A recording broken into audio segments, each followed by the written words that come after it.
Znači, svakako, ali znate kako, ja negde računam, ovo nije pitanje samo energetike. Seda se zajednički, gleda se sve. Dakle, od Narodne banke, Ministarstva finansija, Ministarstva trgovine i Ministarstva privrede, da vidimo utice na cene i sve. Mi ne možemo da očekujemo da ništa nećemo promeniti u cenama derivata. To je moje mišljenje.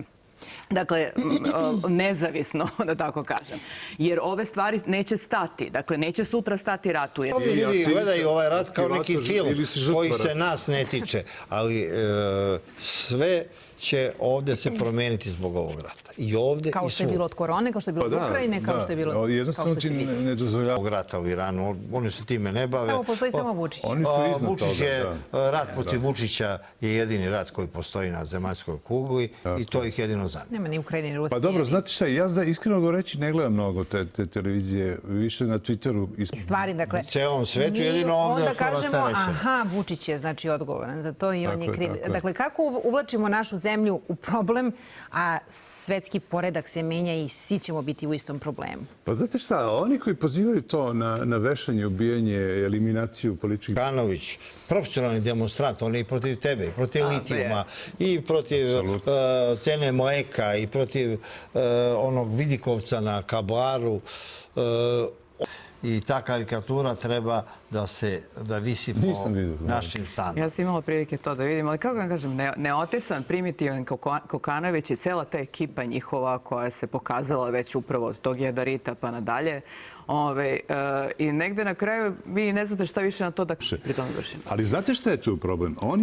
On i ti slični. Dobro, on je više metafora jednog vremena. Vidimo da smo imali situaciju da nađemo neke interesne zone i dobre odnose i sa Trumpom, jer vidimo šta radi Trump u svetu. Trumpa su oterali, rekli nećete dirati generalštab, mi volimo naše ruševine, nećemo nikakve hotele, nikakve prijateljske odnose.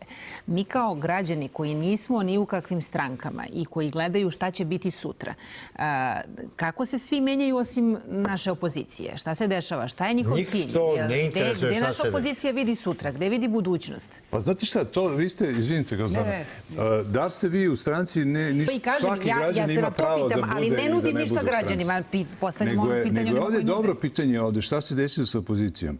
To je odlično pitanje. To je u stvari jedno od temeljnih pitanja budućnosti demokratije u Srbiji.